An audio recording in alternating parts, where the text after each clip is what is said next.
Thank you. A very good evening, Professor Dattaji. This is the second time I'm addressing the MTC Global. 17th February 2016, I delivered a talk at Emerald Institute of Management Studies, Tirupati, at your request. That's the first thing that happened. And this is the second time I'm coming on online platform. Well, I must congratulate the MTC Global to take up this topic of NEP 2020. There's a lot of seminars going on across the country. I myself participate in so many of them. And still a lot of confusion, doubts, and so many things are happening in the minds, not only in business education, sir, even in the engineering education, in the BA, BSc, become also a lot of discussions are happening, a lot of confusions, clarification, doubts, all these people are having. But still, we are trying to move ahead and try to implement, and we keep learning it as we start implementing things, is what we are doing. NEP 2020, there's no doubt, it's a liberal, progressive, and outward looking, is what the very objective of NEP 2020 is. The basic purpose is to bring in the holistic education, develop students to intellectual, physical, emotional, moral, psychological, and spiritual, all this combined into a full-fledged professional to be transformed at the end of their education, whatever they pursue. That's the very objective of the fostering the mental and well-being and critical. The another area where you need to look at is the thinking issues. Critical thinking and creative thinking is problems, and these three areas are focus. Not don't make everything is examination orientation. Students are taking it. No, it has to be education orientation has to be done. There's no point just getting marks. No, that's not the way to look at it. So the one of the thing is we talk about creative thinking, critical thinking, and problem solving skills is what is going to focus. And it took another lot of time turn from we were basically agro-based economy to industrial society. We have transformed ourselves over the years, the country. The 21st century is little different. The change is not taking place in the thousands of years, but it's going to happen very rapidly. Changes are going to happen in the entire education sector and the industrial sector and so many other sectors are going to happen. Are we ready for that kind of changes going to happen? We are changing the way we live, but the change is good. Any change you talk about, change is good. Parivartan hi jivan hai. We need to change. The only thing constant in life is change. Hence, we need to look at changes to be implemented from time to time to see that we are able to move forward. It has been 34 years since India made any significant changes in the education sector. Yeah, bits and pieces we've been doing it. We are all upgrading our syllabus and all that we're talking about it. However, finally the NEP has been unveiled on the 31st July 2020. It's supposed to be implemented because the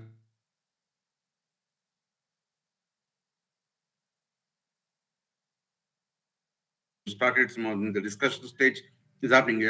I myself participating in some of those discussions. The basic objective is improve education for nearly 300 million students in the country through a host of reforms we have to bring in this entire policies what talks about it. To this end, the policy sets for comprehensive reforms, because keeping in mind the totality of the entire education sector, we're looking at it, and reforms that will affect the student from the tiny to the higher education level, that is post graduation, doctoral programs, and so on. NEP 2020 focusing on having the students not only learn, the most important point which you need to look at is, but more importantly, learn how to learn is what the concept is. Because the moment students come out of the B school, they have to be self-learners. They're not going to come back and sit in the classrooms. Maybe short-term programs they might and training programs. But the concept is not only learning, how to learn is what need to learn. The art of learning has to happen it. And move from what to think to transformation to how to think. The thinking skills is another area where we need to look at it. The policy also talks about pivoting education towards learning about how to think critically and solve problems. One of the most important is problem solving ability is much more important. Any problem given, I always see in computer science, basically I'm a computer science professor, would work in a B school for almost 3 decades and finally left as Dean Academics in the B school. So I'm aware of things what happens. People start talking about programming. It is not the programming which is important. Problem solving ability is much more important. Can you analyze a real life problem? Can you understand what it is? Can you build a solution? Is what you need to look at it. So, how to think critically and solve problems. How to be creative is very, very important, and multidisciplinary approach is required. Today, everything is, please look at it. For example, you look at your cell phone. Cell phone has so many technologies together. To begin with, there's a plastic technology, there's electrical engineering, electronics engineering, communication engineering, metallurgy. When all this combined comes a small instrument called cell phone. And the real life problems, you need to bring in that multidisciplinary approach is what need to talk about it. That's the way to talk about it. And how to be innovative and adapt to the changing situations has to be. The need of the hour is innovate or evaporate. Innovation is the need of the hour. I'm not going to invention. Invention is difficult, but innovation is possible. When I talk about it, absorb new material. A lot of developments happen. You name any field, you know, every field of education. A lot of developments happening. It. We need to absorb new material in the novel and changing fields. What is happening? It can we bring into our classroom so that our students and faculty are ready to face the challenges which are being thrown by the industry and the world at large. It aims to facilitate a pedagogy that makers education is experiential learning is another area where NEP talks about it. Experimental learning is very, very important. It has to be complete holistic. We all talk about it when it comes to placements, we say all-round personal development. So hence, you need to talk about holistic development is very, very important. And integrate technologies together, integrate subjects together. Interdisciplinary approach has to be brought in into that, is what is happening. And make it inquiry driven. Inquisitive nature has to be developed among the students. There's a fundamental drawback in the education system. Go back to our primary classes. Our teachers are told in LKG, A for apple. I don't know why they talk about it. In a class of 30 children, why can't they ask, tell me one word starting with the letter A?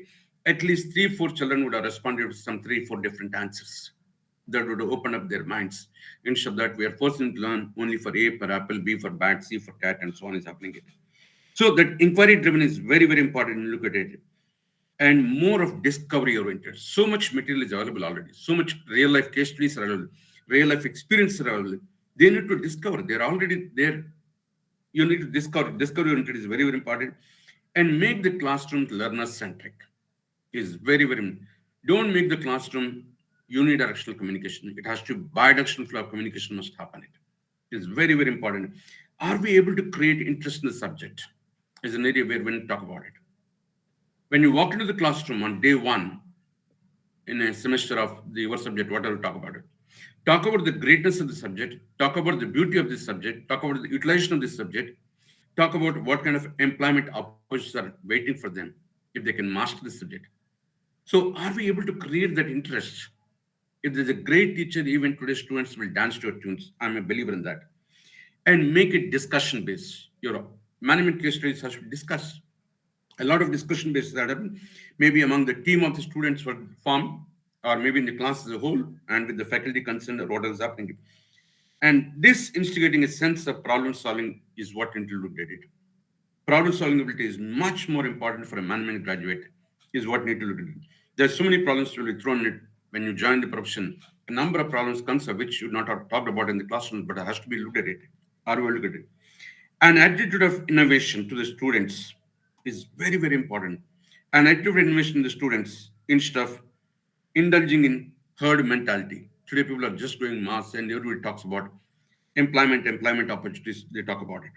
So, make the education move away from examination orientation and make it education orientation is an area where you talk about it. Why this is needed? We're talking about it. So you need to focus on lack of accessibility of higher education institutions is identified as one of the reasons for low college university level enrollment in the countries what we're talking about. The higher education institutions, okay, major cities, maybe some district quarters, their facilities are available. But beyond that is a big problem we're talking about. It. India's current gross enrollment ratio is about 26% and lower than the developed countries. It is expected to grow up to 50% by 2030 is what policy aims at it. This GER, gross enrollment ratio, some of the institutions convert as gross employment ratio.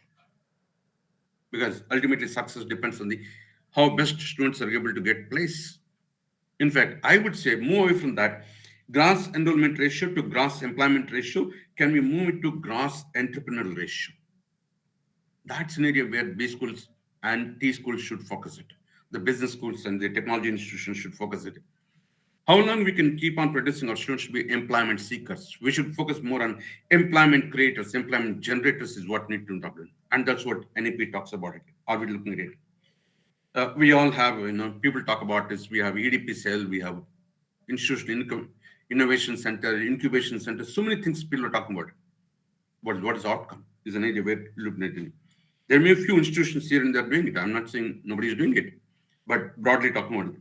The strategy aims to increase public investments in education from 4.3% of India's GDP to 6%.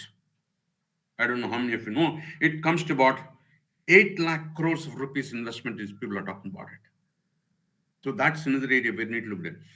Unless you fund the institutions to build the strengthen these institutions, you don't expect things to happen. It you need to feed the people, then you can expect the results to come in. It's very, very important. India's higher education is ripe with high segmentation and specialization is what is happening here, and which prevents students from having a comprehensive understanding of the different concepts which are there. Segmentation, right? The moment a guy says I'm marketing, he thinks he's only marketing. An MBA student, how can he say he's himself specializing? You need to have a understanding of all of the subjects, also equally important. Roughly about 40 subjects they study as part of the management education program. And they need to have the comprehensive understanding is very, very important. Students studying management have no room to think about liberal arts. The present education system, what we have is so are we able to talk about integrating so many fields is what I've now did. The boundaries of specialization have been so set up that students do not get a chance to establish an interdisciplinary understanding, even in not only in B schools, even in engineering, pharma, and agriculture, and so on. I'm talking about it. The career management and advancement of faculty and other institutions involved in higher education was mostly arbitrary and based on seniority rather than the merit recognition is what people are talking about it. The career management is very, very important. Advancement of faculty is very, very important.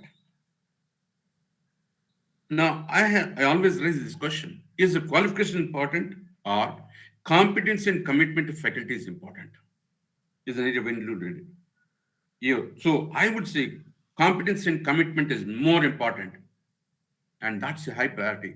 But what happens because of the regulations? We say yes, you need to have postgraduate doctoral program and so on with so many publications, and we keep talking about it.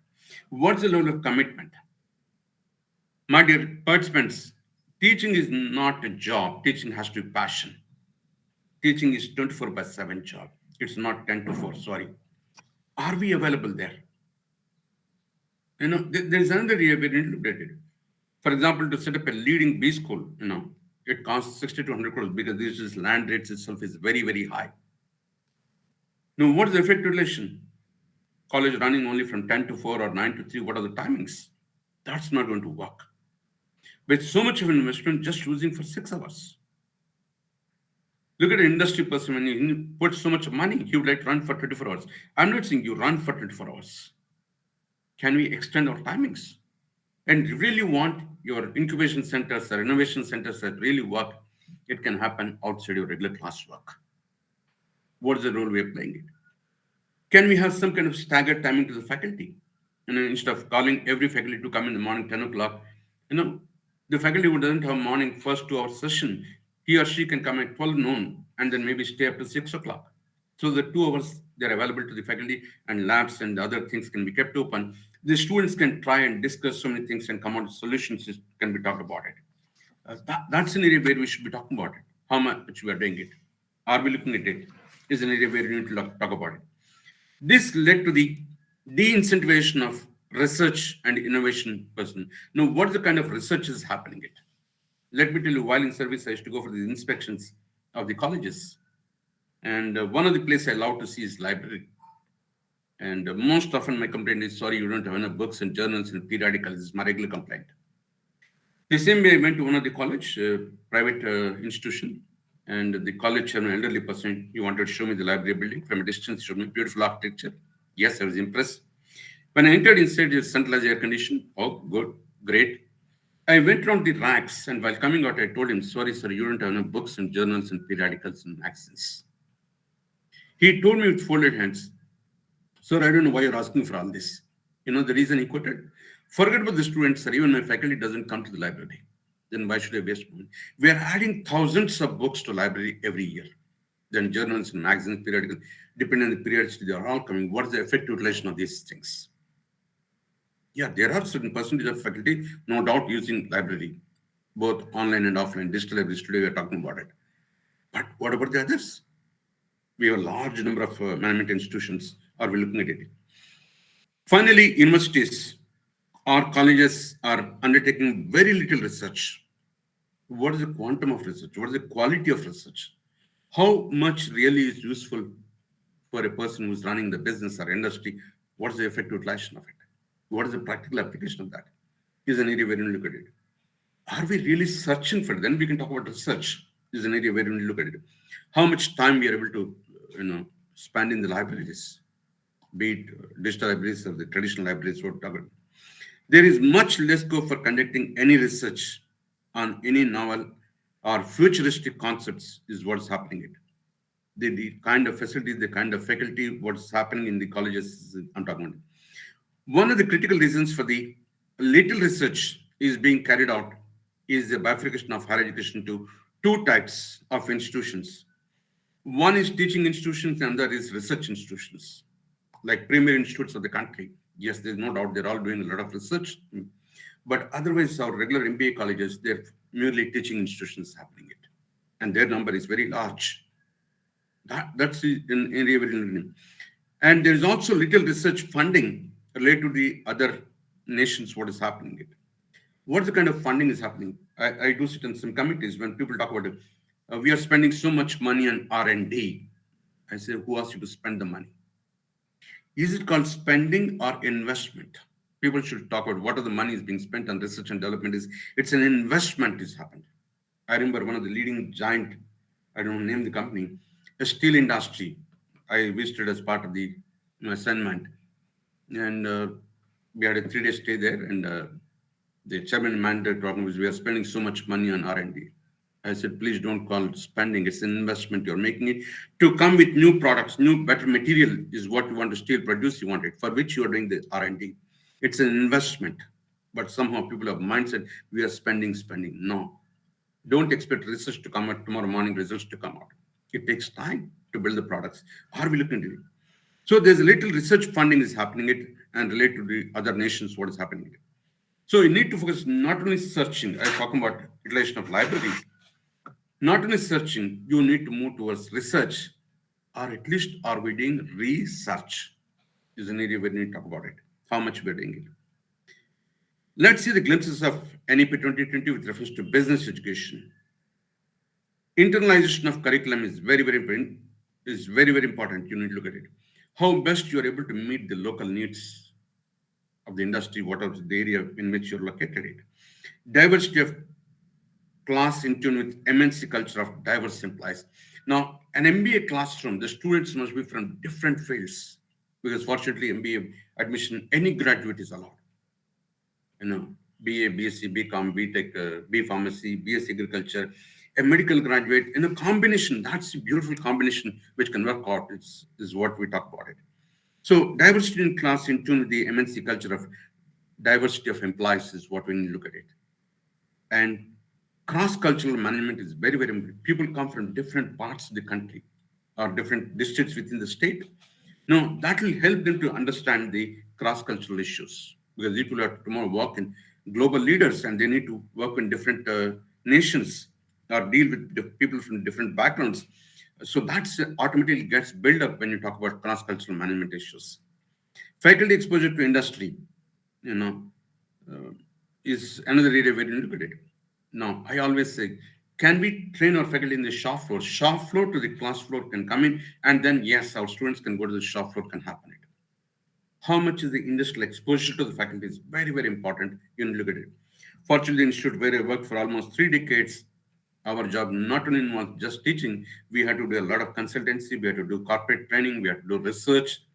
And because of that, it gives a lot of practical insights when you go in industry and do some consultancy projects. And that gives a lot of insights. And that's the reason I always say I give lectures on wide variety of topics. I don't confine myself to the computer science. I go to management. I go to soft skills. I go to dairy industry, mining industry, oil and sector, and so many other areas. I keep talking lectures. I do that because the exposure what we get in doing the consultancy projects in their respective industries has happened. So faculty exposure to the industry is very, very important. Can we have some kind of short term, they can go and work in industry and come back do that? Think about it. Integration of technology for knowledge dissemination is very, very important. Technology has to be integrated in the entire teaching process. Let me tell you, technology will not replace teachers. Technology will not replace it. But teachers who do not use technology will replace. So much of technology is coming to classroom. I'm not just talking about overhead projectors or digital boards. No, you need to go much beyond. A lot of simulation softwares are available.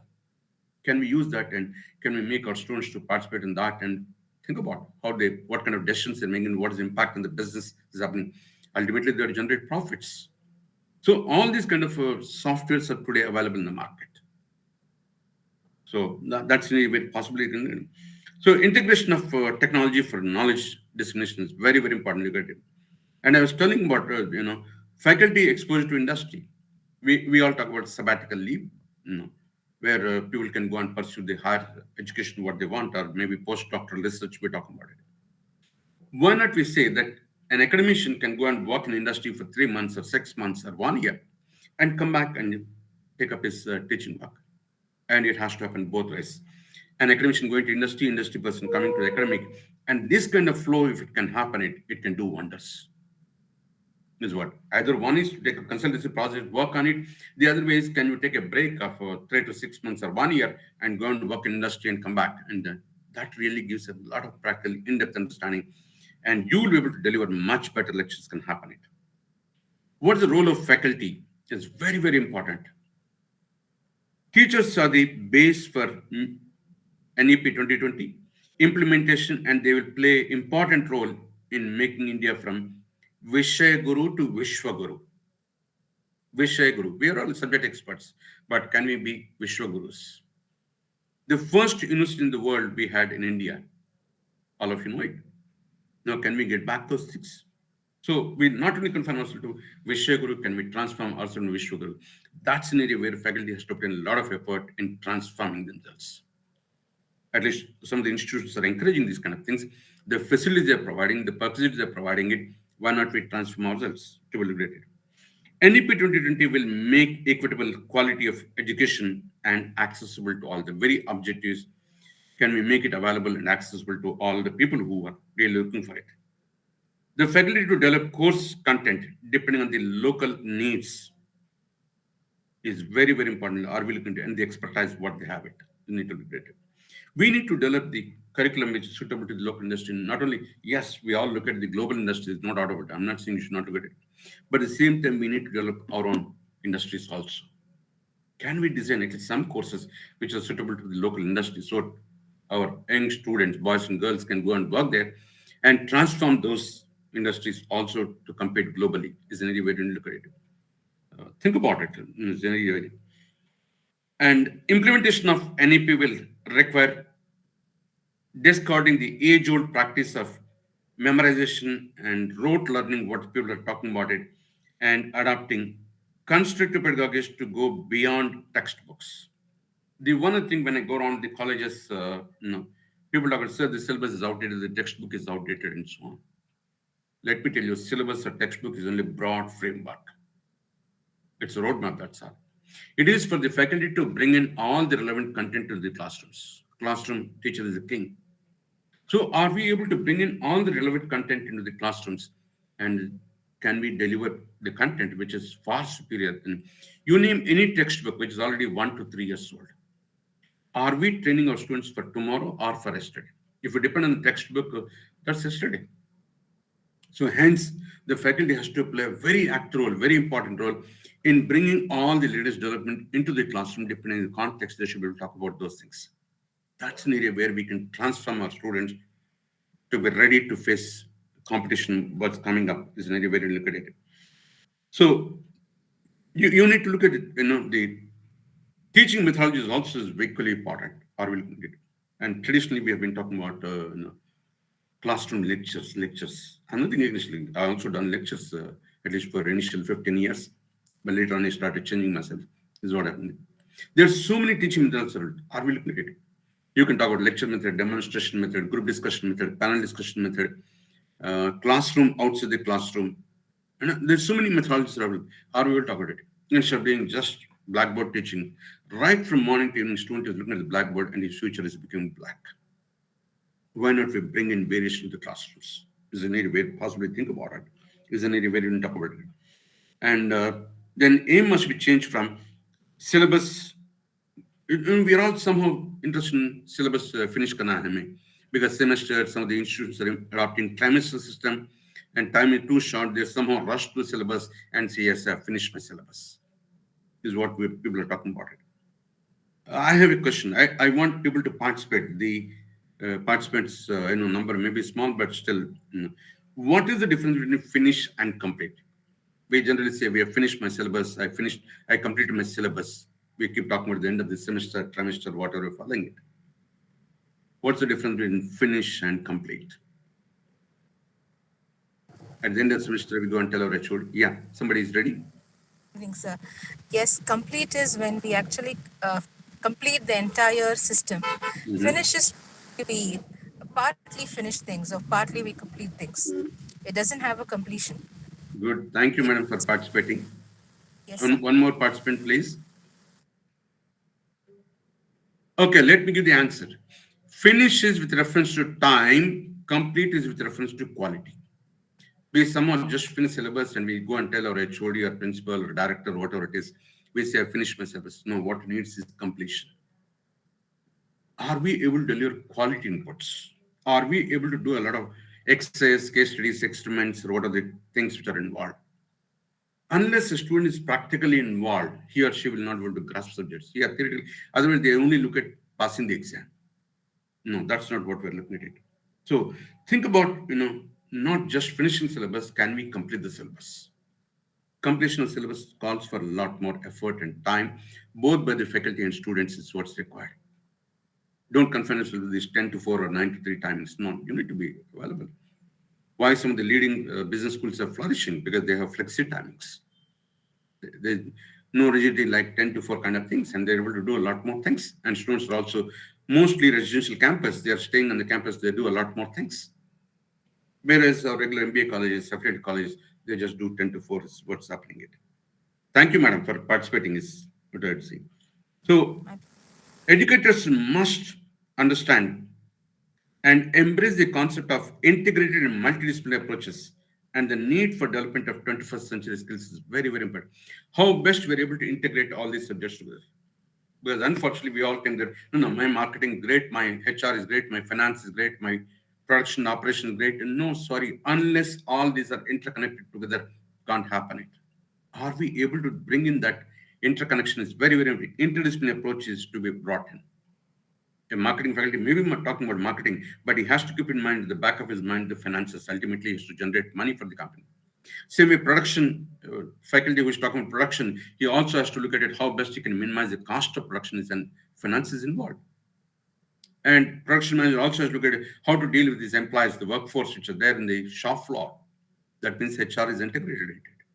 Somehow we are just tight compartmentation in the HR marketing. No, so all this need to be interdisciplinary approach has to be brought in, and that's where faculty has to play a very important role in that. Is to be looked at it. Need for development of 21st century skills is what we're looking at it. And while implementing NEP, the ground level, it becomes imperative for the teaching faculty fraternity to have strong coordination, cooperation, and the motivation to transform students' life through skill and character building is very, very important. It's not just imparting the knowledge, whatever is there in the syllabus. How much of skill building is able to talk about it? I have a small question. Sorry, my session is always two-way communication. We all talk about three keywords: information, knowledge, and wisdom. What's the difference? To make it easier for you, I'll convert as fill in the blanks. Information equal to dash power, knowledge equal to dash power, wisdom equal to dash power. Information, knowledge, and wisdom, very commonly we use these words. Information equal to dash power, knowledge equal to dash power, wisdom equal to dash power. Okay, let me help you. Information is virtual power. We are flooded with information. So for example, TV channels, so many TV channels. Everybody says breaking news, breaking news. I really don't know what that breaking is. And knowledge is potential. A student has got knowledge, has a potential to grow. And wisdom is the real power. That's where we look at wise men and women who can advise us because they have that practical experiences. Maybe success or failure, whatever they had. But that experience is very, very valuable to us. And that's where I was telling you, faculty has to take up consultancy projects. Then they understand what is happening in the real life environment, industry environment, business environment. They're able to bring in that kind of examples to the classrooms. Other way, depending on the bookish, is what is happening. It while implementing NEP at the ground level, it becomes very imperative for the teaching fraternity to have strong coordination is very, very important, and cooperation and the motivation to transform students' life through skill and character building is very, very important. Now, when it comes to campus recruitment at the end of the program, the industry says we want all-round development happening. Are we talking about it? So we need to look at how best, because these all people are entering into business world. No, it's ethical values, human values, professional ethics. These are all very, very. Somewhere we need to integrate. Unfortunately, when it's talk about ethics, they say, yes, sir, we have a course on ethics. No, that's not the way. Can we integrate into our own subjects, be it marketing or finance or HR or production, whatever you have it? Is any you need to talk about integrating. And that's the character building, what they're talking about it. So character building is very, very important. You need to be honest, truthfulness, respect, how you treat your colleagues. All these are important. You need to integrate. All these kind of things is NEP 2010 talks about it. So the one thing is very, very important. A faculty is a lifelong student. You name any subject, a lot of developments are happening. It one need a faculty must constantly update or outdate. Choice for it to decide it. So it is said in Sanskrit, Adhyayana to Upadhyayana, Shodhana to Parishodhana, Acharana to Pracharana. Unless you do reading, you can't be teaching it. That's the reason we always say. Then from there, Shodhana to Parishodhana, search, then you can talk about research. This is what happens.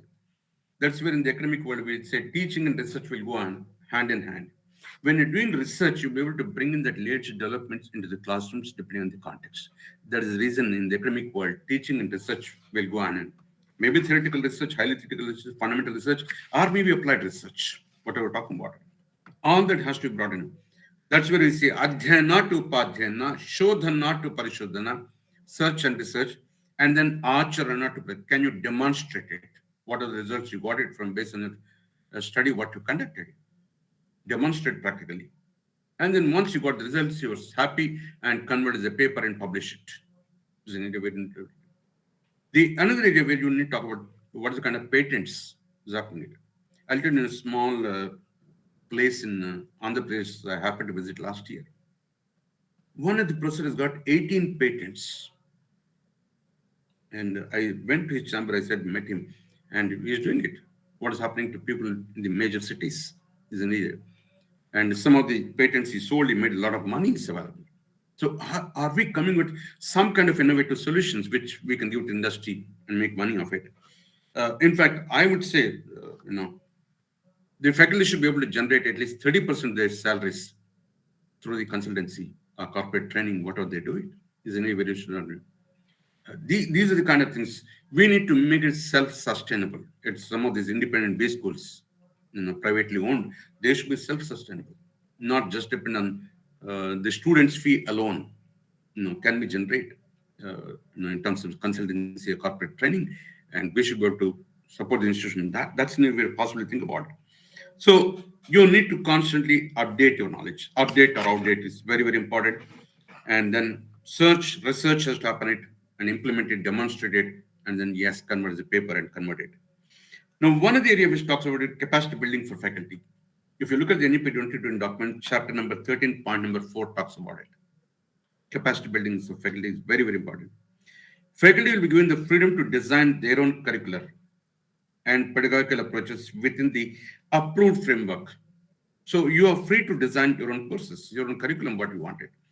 And you can decide what kind of methodology you would like to use it in delivering this that particular course. And within the broad framework, what is given to you, yes, you have the freedom to introduce the courses what you want. Maybe something latest has come up because the syllabus need to be continuously modified.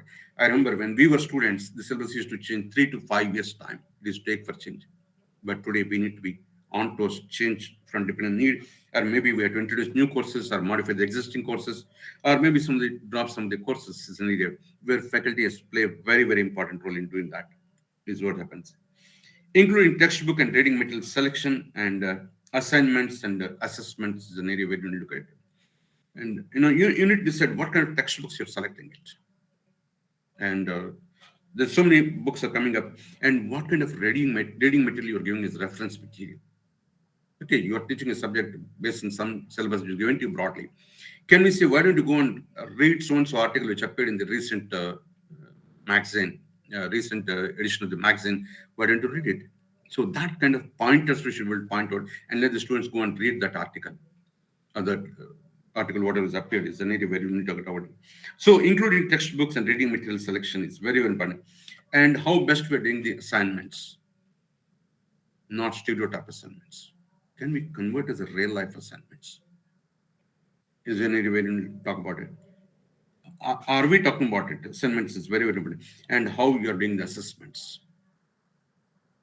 We talk about continuous assessments and so on. I have another question coming up. What is the difference between assessment and evaluation? I'm not here to test your knowledge. Sorry, that's not my area, my interest at all. I wanted to help you. There's a reason I raise questions. This is when my practice, I used to raise a lot of questions, not only to my students, my colleagues, even to my boss, I used to raise questions. That's my way of doing. And whenever the students see, some students just run away, he's coming, he'll ask questions, run away. And some students to face me and said, sir, what is the question for the day? And that has helped me and my students also.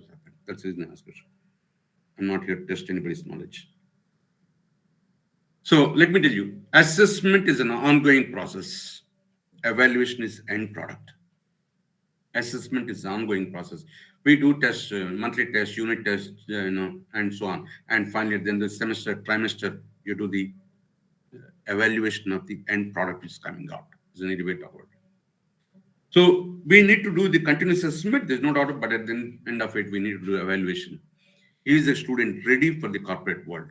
And all that freedom is given to you in the NEP 2020 document. Empowering the faculty to conduct innovative teaching, research, and service. So all that is possible. You are given the freedom in that innovative teaching. You can bring in your own teaching methodologies, what you want, depending on the kind of course what you're teaching it. You can plan the way you want it, and you can take research and what kind of service you're doing it. As they see the best, whatever you feel is the best, you can implement it. That freedom is you're going to have it in the NEP 2020 is going to provide it. It will be a key motivator and enabler for them to do truly outstanding creative work can happen because you've been doing the freedom as a faculty, you've got the freedom, then you can think about your own way of doing things, your own way of delivering things, your own way of preparing material, your own way of delivering, your own way of preparing case studies and delivering the content in the classrooms. That since you have that freedom, you can go for outstanding work, you can come out of it. That freedom is given to you. Faculty need to be equipped and empowered with all that required to be done it. You need to focus it. This is very, very important. Are we looking at it? The B school's curriculum has to undergo change. The business school's curriculum has to undergo. Curriculum will be very imaginative and flexible, which enables the combination of disciplines we need to talk about it. It's not just talking about alone. Today, when I talk about, almost most institutions start introducing business analytics as one of the course. Why you're treating a separate course? I don't know. Let's say when you're teaching HR, you can say HR analytics. When you're talking marketing analytics, and so on. You need to integrate. This is where the NEP 2020 interdisciplinary approach. I was talking about ethics and values also to be interdisciplinary, not to treat as a separate subject. The same way can we talk about analytics as part of integrating into our own regular subjects, what we're talking about it. Not to treat as a separate subject, business analytics separate subject as if, no, no, no. Are we looking at it? When you talk about analytics in your own area, be it HR, marketing, or finance, you need to have the sound knowledge of statistics and your management discipline, whatever you have, and some kind of technology. A combination of that will really do wonders in transferring. Say, for example, your financial accounting, which you're teaching it. We do traditionally blackboard teaching it. But the moment student enters into the corporate world, right from day one, he has to use technology. How much of technology we are able to bring in classrooms, how much we are make our students ready to use these technologies is very, very important. All that freedom is going to be given to you in the NEP 2020. Are we looking at it? So that's where it's faculty need to be equipped and empowered. Value-based education and development of humanistic, ethical, constitutional, and universal human values is to be created. Value-based education is another important area. I'm a regular speaker at the HRD centers of universities. The one university which regularly asks me is Maulana Azad National University. They somehow, every time they say, sir, please come and deliver a lecture on value-based education, is what they talk about it. That's the only university which has been asking me regularly. Other HRD centers I go, they ask me different topics, yes, and they change. And this, no, sir, you're the only one who can deliver it. I said, the same topic, and why don't you change it? No, sir, we don't have alternative problems, so we're asking you. So, are we talking about value-based education and development of humanistic, ethical, constitutional, and universal human values? When you talk about constitution, they said, okay, we have subject on Indian constitution. Sorry, please, this is not debate. Talk about it. Are we integrating it? Interdisciplinary approach is what we're talking about. Are we able to look at it? Is an area where you need to think about it and move from, can we design our own case studies, Indian case studies? I'm not against foreign case studies or Harvard case studies. Most of us use it. Can we move from Harvard case studies to Indian case studies as India known for value systems? We are the human values, professional ethics, values, all that kind of case studies can we bring into it, into the classrooms? So think about it. All possibilities are there.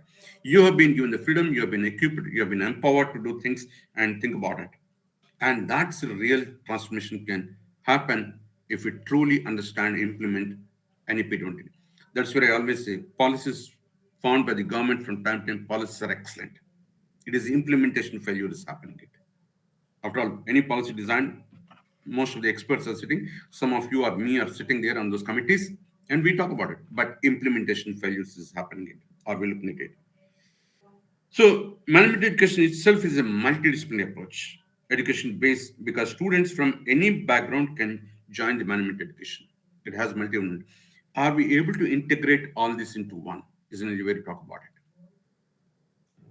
Think about it. These are the kind of changes which are required for the faculty. These are the kind of changes which are required in the syllabus. You need to bring it into management education. This is what to do. Offer more skill-based courses from a basket of courses which you can offer it. You can offer a menu, and these are the list of courses which are there. You can pick up more of skill-based. Move from knowledge to skill is very, very important. Skill has to be demonstrated practically. Knowledge is what, and skill is how. How you do things are very, very important. How best you're able to analyze, understand this is an area where you will talk about it. Are we able to understand the client requirements, customer requirements? Let me tell you, most of the projects failed because we are not understood the client requirements properly. Most often, we are trying to develop a project or case study or whatever it is in an application domain where our knowledge is zero. Let's say you got a project in the area of telecom, you got a project in the area of mining, you got a project in dairy industry. You need to understand what that's happening, or medical industry. No, you need to understand that domain. Then you can integrate these management subjects into that and talk about what's happening. Because client will not give you the 100% requirement. This is based on my experience I'm talking about.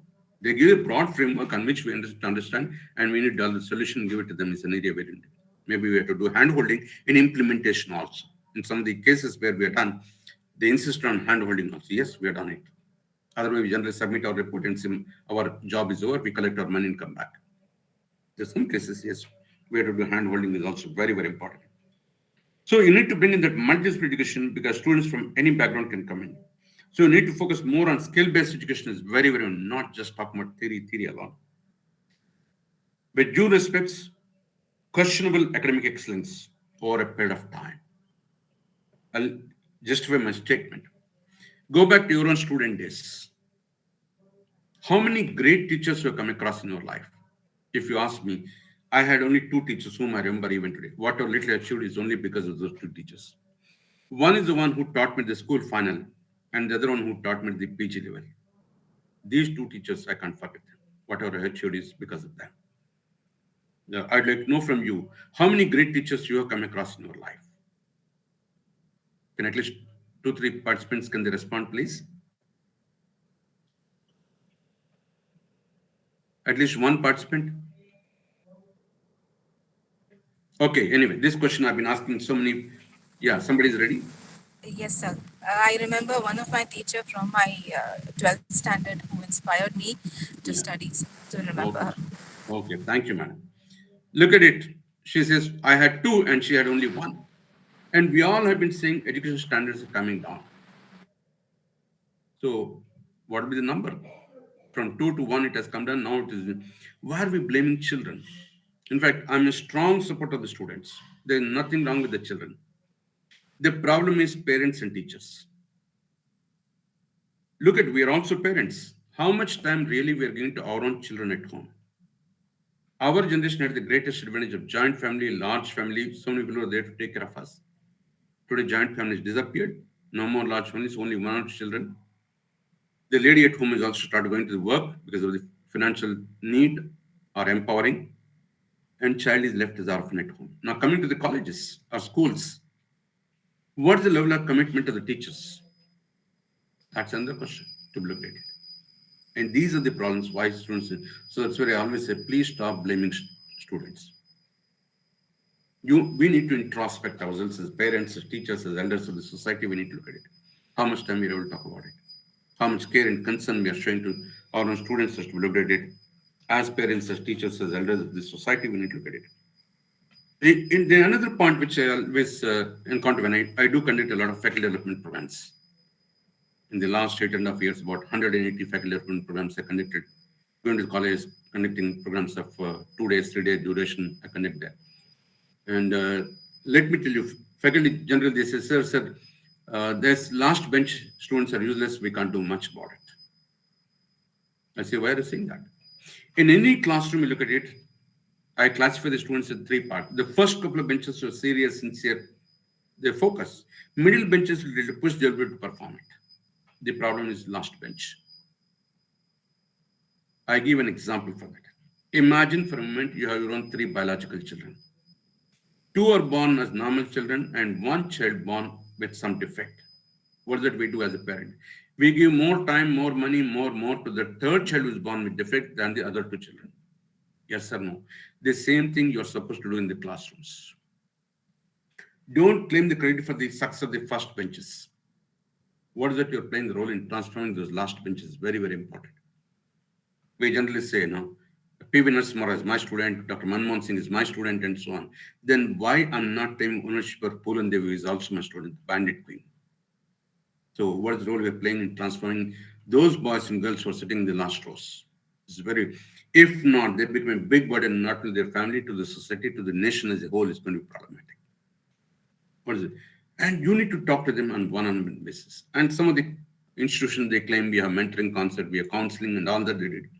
What is the effective time is given to them? It's a big question mark. It's not easy, those kind of things. That calls for a lot more effort. I remember I used to take some 2, 3 troublesome students every year and try my best. It comes to in a year about 250 hours of my time in transferring those 2, 3 students. It's not easy. It's not one sitting, two sitting, three sittings, four sitting has to happen it. And then do the hand holding for them to till the end of the academic year. All that was done, I was doing outside the institution timings. Not for money. It was free service. And at the end of it, yes, I can see clearly results, clearly the output is happening. These are the areas where faculty has to. So faculty is not just teachers alone. You need a teacher, you need a mentor, you need a counselor, you need a guide, you need a philosopher, you need an advisor. There's so many roles that you play. A teacher has to be firm like a father and kind like a mother. Both the qualities are required. Is an area where you need to talk about it. Anyway, let me come back. So, questionable academic excellence. What is the kind of excellence we have it? The curriculum of all B schools will be revised and become more rigorous and skill oriented. Let me underline the word skill oriented. All the curriculum has to undergo change. You need to revise it, you need to modify it, you need to revamp totally, and more rigorous and focus more on skill building is very, very important. Are we looking at it? Say, for example, when a student passes out as a BCom graduate, if he is not able to read the balance sheet, what is that BCom we're talking about it? Isn't it? I have another question at this point of time. You all would have gone to school for 10 years and plus two and 3 years of undergraduate program, 2 years of master's. It comes to about 17 years of life. You have spent 17 years of life in the school and college combined. Yes or no? 10 plus Yes, 2 sir. plus 3. Yes, sir. Yes or no? Yes, sir. Yes, sir. Absolutely. Okay, thank you, sir. I want at least one more person, please. My dear faculty, one more. Yes, this is Venkatrao. Good evening. Yeah, We have sir. spent more than that, no, 17 years. Okay, sir. Thank you, sir. Let me tell you, I have a different thinking. Those 17 years should be called spending or investment. This Yes, is sir. what I tell my Yes. students. You are here to invest your time. You are not here to spend your time. When I address my students, I say, you are here for 2 years to invest your time. You want to spend it, please go to dhabas, resorts, amusement parks. How carefully you are investing these 2 years of your business management program? It'll give you the benefits for the lifelong, whatever may be life you have, maybe 50 years, 60 years, 70 years, whatever you have it. All that you want to enjoy it, these 2 years pursuing your management program is very, very important. It lays a foundation for you to have a successful career in your life. Utilize every minute of your time. Time is most valuable. It will not come back to us. So the same way when I go and address engineering colleges, I say this four is very, very crucial for you. Today, parents are supporting you, but tomorrow they will not support. How you are going to do? I give them examples. Today, for example, in Hyderabad, if you want to admit a child in a good school for LKG, the admission fee is 10 lakhs. I can name the schools. And the petrol is about 110 rupees, and rice is about 60 rupees per kg. These students, when they come out of the colleges, 10 years down the line, today, whenever they want money, they just ring up the dad and dad sends the money. 10 years down the lane, they have to go and admit their own children in the schools. This 10 lakhs becomes 25 lakhs. Today, petrol is 110 rupees, 10 years down the lane, it becomes 300 rupees per liter. Agriculture, rice is 60 rupees, it becomes 300 because agriculture is coming down, population is increasing. How are you going to manage these expenses tomorrow? So hence, you invest your time while in the college, not to spend it. You want to spend it, then go to other places. How carefully you're investing every minute of your time. Parents are putting their hard-earned money for your growth, your development, is what they're talking about. And what's that you're doing it? So tell your students, please go back and tell your students they're here to invest their time. They're not here to spend their time. No, this is not the place to spend their time. So you need to bring in practical knowledge and application will be the key role for all B skills. How much of practice we're doing it? How much of real life case studies we're able to discuss in the classroom? How much, we all talk about industrial visit and so on. What is the purpose we are taking them to industrial visit? You may not be knowing, we had an unfortunate incident about 12 years back. One of the leading engineering college took its students to industrial tour. They went to Uttarakhand. They had that industrial visit.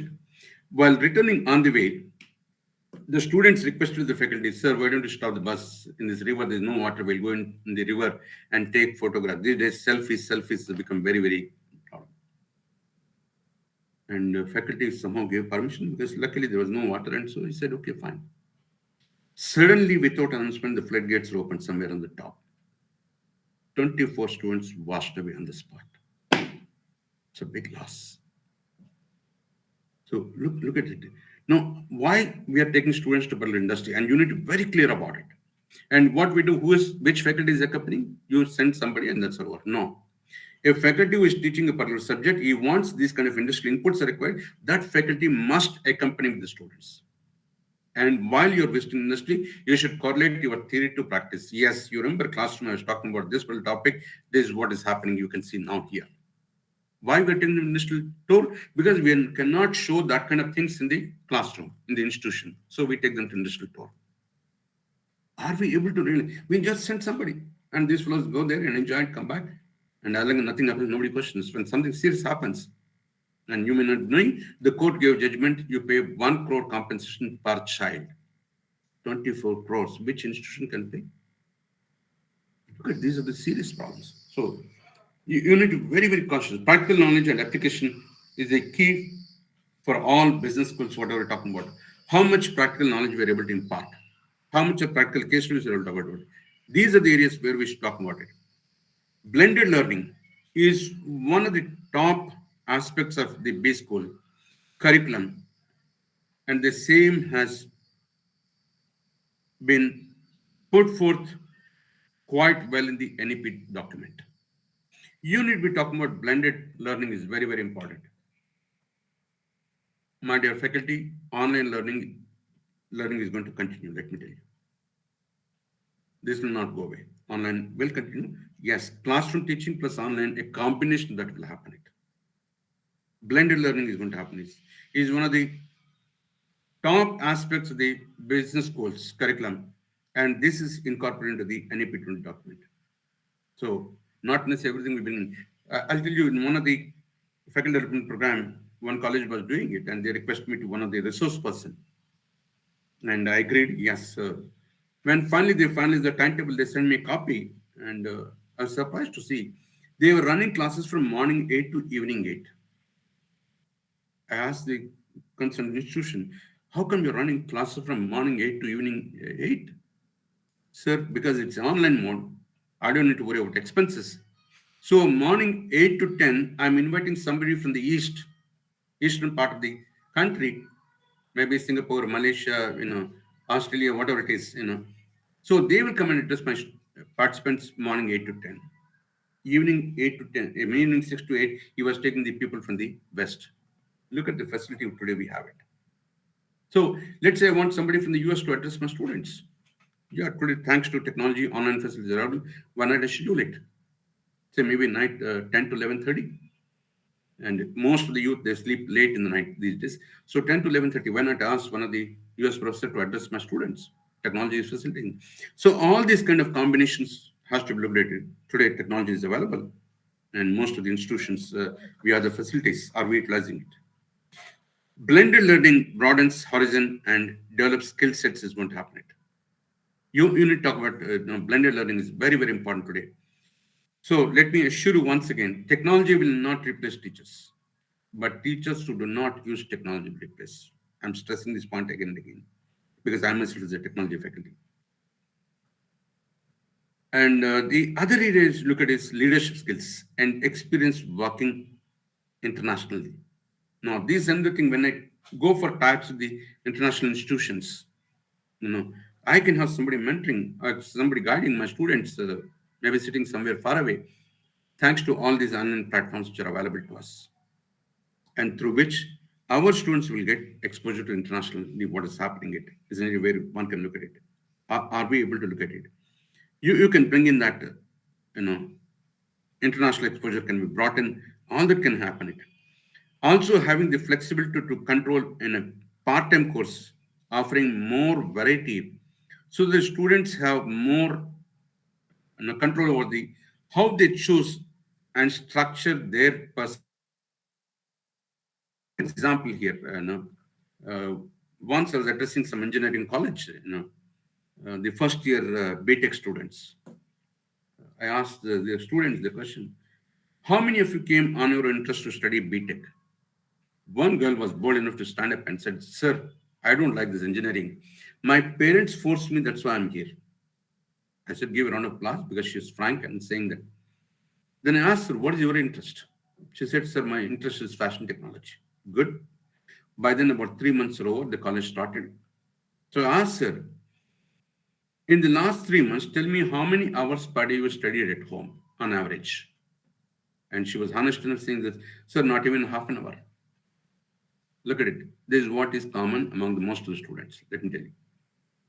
I said, if you're really so keen on your fashion technology, why don't you utilize the time, remaining time for studying your fashion technology? Today, material is so much material is online, YouTube's, internet, and so many other sources we have it.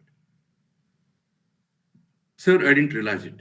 I said, I just opened some website and shown her these are the kind of things you're doing. Yeah, now we'll start using it. So the time can be utilized. The second thing, I try to connect the subject what she's studying in the college to her passion. And she joined BTech Computer Science. I said, tomorrow your entire fashion technology industry is going to be computer driven in terms of designing, developing, pattern recognition, optimization of cloth cutting. And there's so many other examples that they talked about it. And I said, you should be thankful to your parents.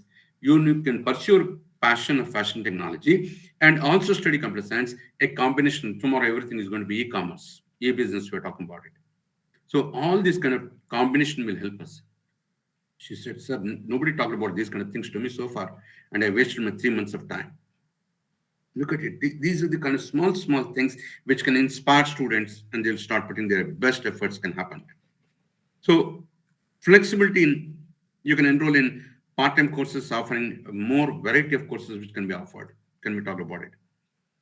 And blended education offers online components and allow for increased flexibility to institutions. Now you have the flexible timings. You need not be worried about 10 to 4 kind of things. Yes, you can log into the online courses which are offered by various institutions, maybe at timings which are mutually convenient. This is happening. Look at it. And one can still attend classes, internet, and you and build businesses. Business network also you can talk about it. How much you're able to networking with the business is important. Networking with the industries, either network or not working, is very, very important. How much you're able to build a network. And by a similar way, on a full-time course, which is quite a need of the hour is. See, as I said, I go to these charity centers. I also conduct a lot of faculty development programs. I see quite often the participants coming from the same colleges, same institutes sit together. I said, why? There's an opportunity for you to interact with the people from the other part of the country and learn from them what's happening, what kind of things happening. That networking is important. That connectivity is important. The same is happening. I don't say all the institutions, some of the institutions, again, leave alone the top B schools. Some of these colleges, they invite the industry experts to come and address their students. How many students are seriously attending these classes? At the end of the lecture, the expert says, any questions? 99% of the cases, no questions. And nobody is getting that. An expert who has with 10 to 30 years experience is coming all the way to your institution to deliver his practical knowledge to you, and you don't interact. Tomorrow, when you want to go and meet him, he doesn't even give an appointment. He's so busy executive. He took time off from his busy schedule. He came all the way here. You had the opportunity to interact with so many things. And having come for 1.5 hours, he is willing to extend his time. If the interaction is interesting, he'll be happy to extend his time. All this is an area where you look at it. Are we able to bring in this kind of culture into the business goals? And that flexibility is given to you under the NEP 2020. The another area where you look at catalyzing quality for academic research. Chapter number 17, point number 11 talks about it. The primary activities of NRF will be to find competitive peer-reviewed grant proposals of all types and across all disciplines. Is an area where you talk about it. One of the problem is what kind of quality proposals are coming up. One of the funding agencies like DST or AICT or UGC or some of the institutions, when it comes to the financial ending, somewhere February, March, they are all worried. So much budget is already there and we didn't have enough proposals to approve it or enough quality of proposals is anyway we're talking about it.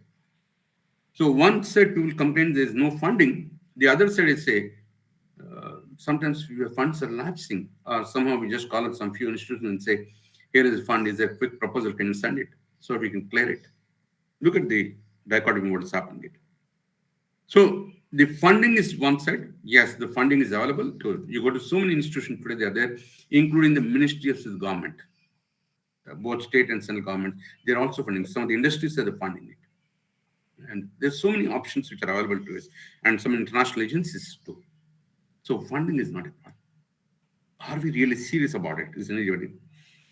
Seed, grow, and facilitate research at academic institutions. Very, very important. You need to seed that idea, grow it, and facilitate research. You need to look at it. The quality research, the research which has an application value, the research which can be implementable in the industry environment. Are we looking at it? Are we talking about it? Say, for example, some logistics companies, they want to look at the transportation of the goods. Can you work out on some kind of transport algorithm which will help them to minimize, and get the maximum benefits of that? Think about it. And particularly at universities and colleges, where research is currently at nascent stage, through mentoring of such institutions, can some of the leading institutions, can they do hand holding for some of these new institutions that are coming up or new colleges that are coming up, or some of the affiliate colleges, can we have some kind of mentoring arrangement for a year or two? Like you all may be knowing, IITs and IIMs, when the new IIM comes up or new IIT comes up, they're attached to some other institution, they have to do mentoring.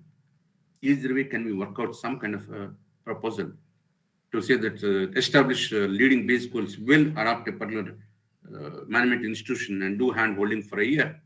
And so they also can come up, is an area where possible to talk about it. Think about it. Act as a liaison between the researchers and the relevant branches of government as well as industries.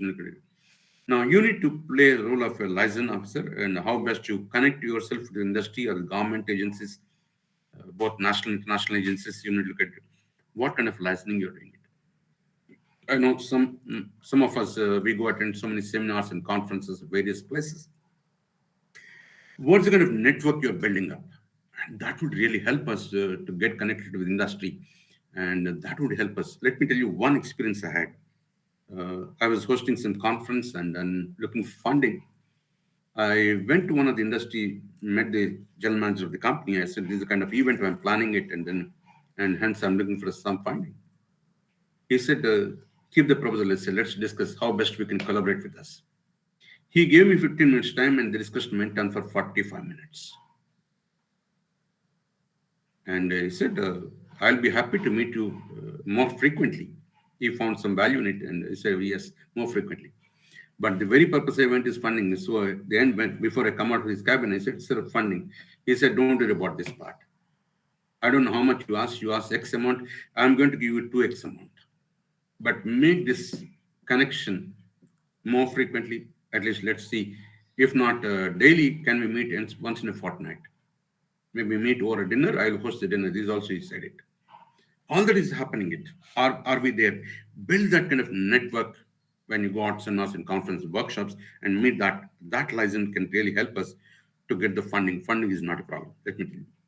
So the research scholars are constantly aware of the most urgent national research issues or industrial research issues. When you have this connection, you'll be able to get that, learn on that industry, which I had a lot of discussions, and I was able to bring in a lot of issues to the classroom and discuss some of the students who worked in the solutions and go back and give it to this thing. We had a long bonding we had. But I mean, in the meantime, he retired, and next man did not show much interest. But as long as he was there, we had a fruitful relations with the industry. This happened. The policymakers are constantly made aware of the latest research breakthroughs. What are the kind of research we're doing? It? What are the kind of really wonderful research? We must educate the policymakers. We must educate the bureaucrats who are sitting there, saying this is the kind of research work we're doing, this is the kind of solutions possible, these are the areas where to implement it. Otherwise, they don't know, because they don't have time to come and study our research journals. You need to make them policy makers aware of the policymakers are constantly made aware of the latest research breakthroughs, what you're doing it. It's very, share that copy with them. Or maybe take some appointment and discuss with them what is the kind of research, how it is going to be helpful to their organizations. And once that bonding is built, things become. This is what a B school must look at it, and that NEP talks about it. Recognize outstanding research and progress what is happening it. Very, very important. You look at it. And NEP 2020 preparing a roadmap for the another area where you need to look at is entrepreneurship. It's very, very important. NEP 20 talks about it. So नामुमकिन को मुमकिन करके दिखाओ is an area where we need it. Given the explosive pace of technological development, allied with the sheer creativity, the NEP 2020 promotes student entrepreneurs. With the exposure to vocational education in partnership with the industry and in alignment with the sustainable development goals, is what we're talking about. It. Now, how much of entrepreneurship is happening? It?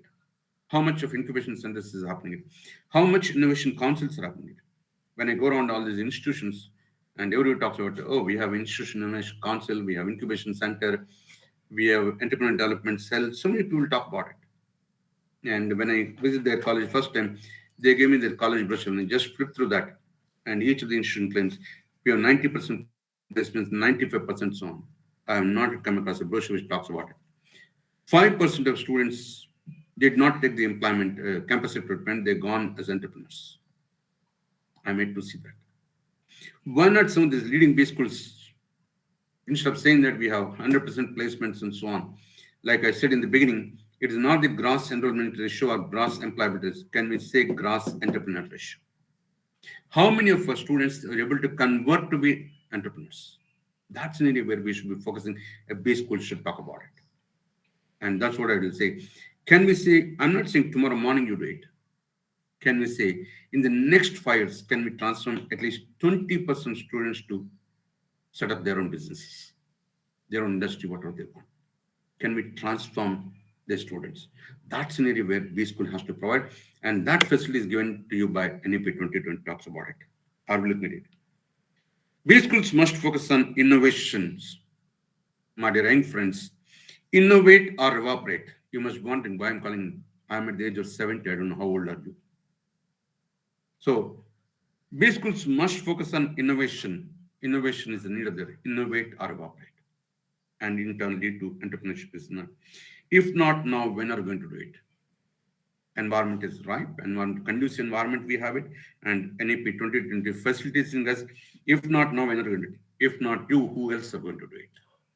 We're all working, some of you work in the leading B schools, and you need to think about it. Why follow when you can lead a team of people? You can be leaders. Why you want to follow somebody else? And make that kind of changes in the curriculum. That kind of transformation has to happen in base schools. And that's where recognition will come to the base schools can happen. Otherwise, sometimes when the ranking comes out, it is shocking to see we don't appear in the global ranks, even if they appear only 1 or 2 numbers. Why not we take it as a challenge and convert in the next 5 years to see that at least 20 of our institutes are appearing in the global rankings? Is any where we should look at it. We can do it. Let's all commit to it and work on it. For example, when you talk about NB or NAC, which talk about the vision and mission. Yeah, when you go to college, it's there on the board. Walls, we have vision, we have mission. When I talk to some of the faculty, they don't know what the vision of this institution is. And I say, when is the vision is going to be reality? You remember Dr. Kalam used to talk about Vision 2020. Today, people are talking about Vision 2047 because by then we are completing 100 years of independence.